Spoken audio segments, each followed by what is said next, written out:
안녕하십니까. 2014년부터 러시아가 그야말로 철옹성이라고 불렀던 곳이죠. 바로 크렘반도. 그런데 최근 며칠 사이에요. 이 견고하던 요새가 꼭 모래성처럼 허물어지고 있다는 소식이 들려옵니다. 보내주신 자료들을 쭉 보니까 이게 그냥 단순한 전투가 아니더라고요. 하나의 거대한 작전이 진행되는 것 같았어요. 러시아가 그렇게 자랑하던 수조 원짜리 최첨단 무기들이 줄줄이 고철덩어리가 되고 있습니다. 네, 저도 그 관련 소식들을 계속 따라가면서 정말 깜짝 놀랐습니다. 이게 하나하나 떼어놓고 보면 그냥 뭐 무기 몇 개 파괴됐나 보다 할 수 있는데 시간 순서대로 쭉 놓고 보면요. 정말 무서울 정도로 치밀하게 계획된 하나의 큰 그림이 그려지거든요. 이건 뭐 우연이라고는 도저히 볼 수가 없는 일들이죠. 바로 그겁니다. 오늘 저희가 바로 그 점을 좀 깊이 파고들어 보려고 합니다. 보내주신 자료들을 보면서 우크라이나가 어떻게 러시아의 방패, 눈, 그리고 팔다리까지 차례로 무력화시키고 있는지 그 대담한 계획의 단계를 하나하나 함께 짚어보겠습니다. 이게 단순히 크렘반도를 공격했다, 여기서 끝나는 게 아니라 전쟁 전체의 판도를 바꿀 수도 있는 아주 중요한 변곡점이 될 수 있거든요. 자, 함께 깊이 들어가 보시죠. 좋습니다. 그럼 이 작전의 첫 단추부터 봐야겠네요. 바로 하늘의 주도권을 가져오는 것. 그러니까 러시아의 방공망에 구멍을 뚫는 것이었죠. 맞습니다. 모든 작전의 시작은 역시 하늘길을 여는 거였습니다. 우크라이나는 러시아가 세계 최고라고 자랑하던 그 방공 시스템, 바로 S-400를 첫 번째 목표물로 삼았어요. 아, S-400요? 네, S-400라고 하면 한 기 가격이 우리 돈으로 2,700억 원이 넘고요. 마하 15의 초고속 미사일까지 요격할 수 있다고 알려진 말 그대로 러시아 방공망의 자존심 같은 무기잖아요. 그렇죠. 심지어 스텔스기까지 탐지할 수 있다고 주장할 정도니까요. 그런데 우크라이나가 이걸 대체 어떻게 뚫었을까요? S-400 부대 하나를 파괴하는 것 자체가 정말 어려운 일인데 말이죠. 보통은 공격이 들어오면 S-400이 먼저 보고 다 요격해버리니까요. 바로 여기서 우크라이나의 영리함이 드러납니다. 그 거대한 시스템 전체를 정면으로 공격한 게 아니었어요. 자료를 보면 아주 재미있는 지점이 나오는데 시스템의 눈 역할을 하는 핵심 레이더, 그 96L6홉이라는 레이더만 정확하게 골라서 파괴했다는 겁니다. 아, 그게 핵심이군요. 아무리 강력한 미사일을 수십 발 가지고 있어도 표적을 보고 조준해줄 눈이 없으면 그냥 고철덩어리나 마찬가지니까요. 바로 그거죠. 와, 그러니까 레이더 차량 하나를 파괴해서 수천억 원짜리 시스템 전체를 그냥 무력화시킨 거네요. 정말 효율적인 비대칭 공격입니다. 네, 움직이지도 보지도 못하는 표적이 되어버린 거죠. 그런데 이게 끝이 아니었어요. 또 있습니까? 네, S-400만 노린 게 아니라 크림반도에 훨씬 더 촘촘하게 딸려있는 구형 S-300 시스템. 그 레이더도 똑같은 방식으로 공격을 받았어요. 공개된 위성 사진을 보면 비행장 근처에서 검은 연기 기둥이 여러 개가 막 솟아오르는 걸 볼 수가 있죠. 이야, 이건 정말 심각한 이야기인데요. 최신형 방패 하나에 구멍이 난 수준이 아니라 크림반도를 덮고 있던 그 방공망이라는 그물 자체가 그냥 여기저기 찢겨 나갔다는 뜻이거든요. 그렇죠. 이건 크림반도 상공에 우크라이나의 공격 자산들을 위한 일종의 안전 통로가 열렸다는 걸 의미해요. 앞으로 스톰 섀도우나 스카이프 같은 장거리 순항미사일 아니면 ATCMS 같은 미사일들이 훨씬 안전하게 더 깊숙이 들어갈 수 있게 된 거죠. 아주 정확한 분석이십니다. 보이지 않는 고속도로가 열린 셈이죠. 방패에 구멍을 낸 걸 넘어서 방패 자체를 쓸모없게 만든 것. 이게 바로 첫 번째 단계였습니다. 자, 그렇게 하늘길이 열렸습니다. 그럼 이제 본격적으로 사냥에 나설 차례인데 그 다음 목표가 정말 흥미롭더라고요.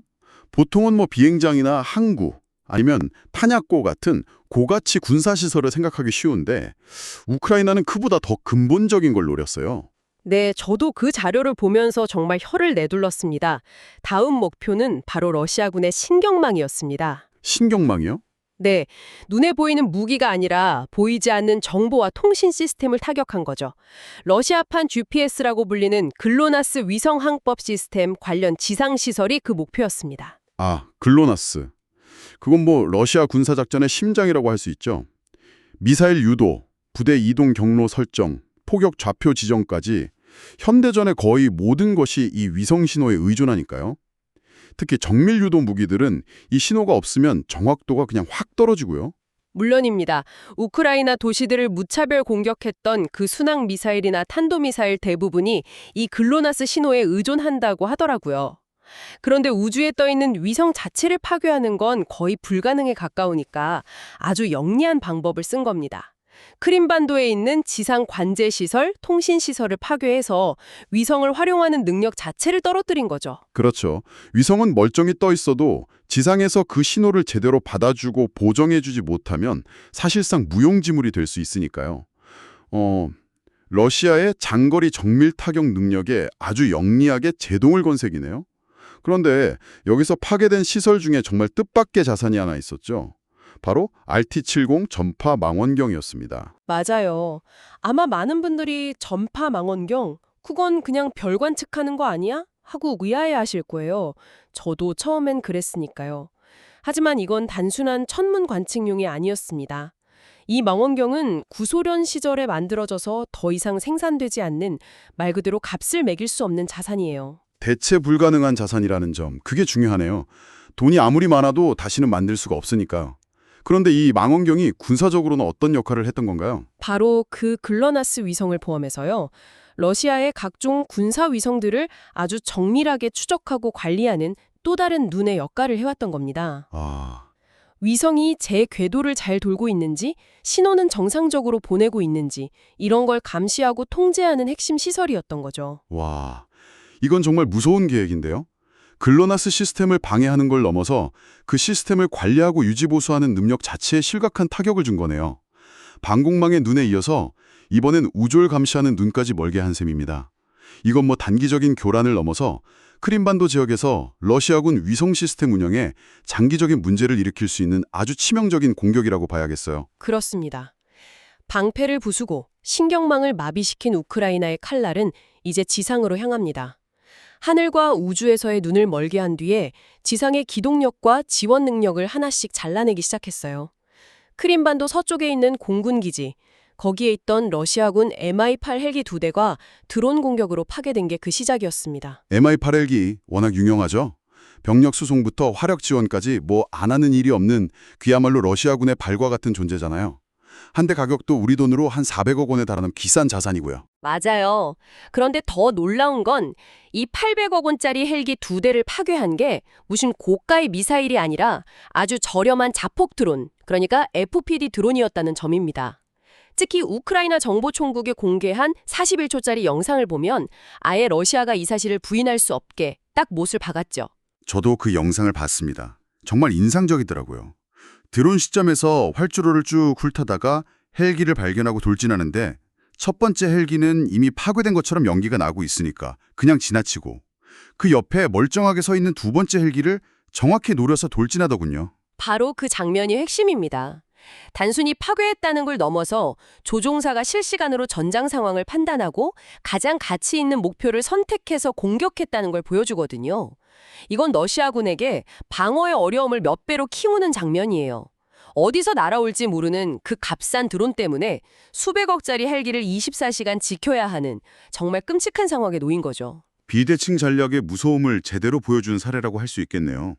그런데 헬기뿐만 아니라 아주 의외의 목표물도 공격 대상이 됐다고요. 바로 군용 예인선 사투른이었습니다. 저도 처음엔 예인선을 왜 공격했을까? 좀 의아하게 생각했었어요. 그렇죠. 보통 예인선이라고 하면 그냥 항구에서 큰 배 밀고 끄는 작은 배 정도로 생각하기 쉬우니까요. 하지만 여기에도 아주 교묘한 전략적 의미가 숨어 있었습니다. 자료를 보면 이 예인선은 단순히 배를 끄는 역할만 하는 게 아니라고 나와요. 흑해함대의 다른 군함이 공격받았을 때 긴급 출동해서 구조하고 피해를 복구하는 핵심적인 역할을 수행하는 일종의 해상 구급차 같은 존재였던 겁니다. 아, 그런 역할이었군요. 그렇다면 이걸 파괴한 건 다른 함정에 대한 공격 효과를 간접적으로 높이는 효과가 있겠네요. 예를 들어서 우크라이나 해상 드론이 러시아 군함을 공격해서 손상을 입혔을 때 이 예인선이 없으면 항구까지 끌고 올 수가 없으니까 최악의 경우엔 침몰할 수도 있고 수리 시간도 훨씬 길어지겠죠. 정확합니다.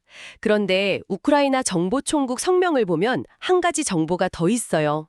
이 예인선이 최근에 러시아 해군 특수부대의 비밀작전에도 동원되었다는 겁니다. 이건 이 공격이 단순한 지원 선박 파괴를 넘어서 러시아의 특수전 능력까지 건드렸다는 의미가 숨어 있는 거죠. 아주 사소해 보이는 목표물 하나에도 여러 겹의 전략적 의도가 담겨 있었던 겁니다. 정말 대단하네요. 방공망부터 위성 시스템, 헬기, 심지어 예인선까지 이렇게 하나씩 짚어보니까 정말 이건 우연의 일치라고는 볼 수가 없겠어요. 너무나 정교하게 연결된 하나의 거대한 작전이라는 게 명확해집니다. 자, 잠시 숨을 고르고 지금까지의 상황을 한번 정리해 볼까요? S-400와 S-300 레이더, 글로나스 지상시설, RT-70 전파망 원경, MI-8 헬기, 그리고 군용 예인선까지 이 모든 것이 불과 며칠 사이에 일어났습니다. 이건 개별적인 성공이 아니라 크림반도 내 러시아의 군사 영향저체를 체계적으로 마비시키려는 명확한 전략적 목표 아래 움직인 것이죠. 네, 명확한 단계가 보여요. 1단계, 방공망을 무력화해서 하늘길을 연다. 2단계, 적의 문과 귀, 신경망을 멀게 해서 작전 능력을 떨어뜨린다. 3단계, 기동 및 지원 능력을 타격해서 팔다리를 묶는다. 정말 교과서적인 작전 흐름입니다. 그리고 가장 중요한 것은 앞선 공격의 성공이 다음 공격을 더 쉽게 만드는 연쇄 효과를 만들어냈다는 점입니다. S-400 레이더가 파괴돼서 안전한 길이 열렸으니 글로나스 시설이나 헬기 기지에 대한 드론 공격이 훨씬 더 쉬워졌겠죠.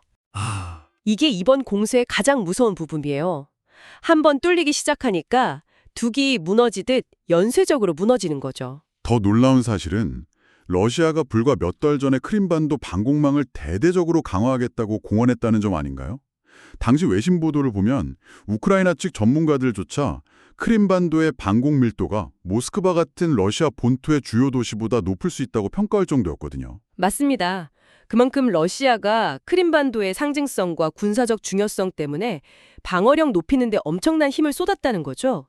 흑해함대에 모항이 있고 남부 전선 전체를 지원하는 핵심 병참 기지니까요. 하지만 결과적으로는 우크라이나의 이런 창의적이고 체계적인 공격을 막지 못했습니다. 이건 단순히 군사적 손실을 넘어서 러시아의 자존심에 아주 큰 상처를 입힌 사건이에요. 그렇죠. 2014년에 힘으로 병합한 이후에 러시아가 자기네 땅처럼 여기면서 엄청난 자원을 쏟아부어서 요새처럼 만든 곳이잖아요.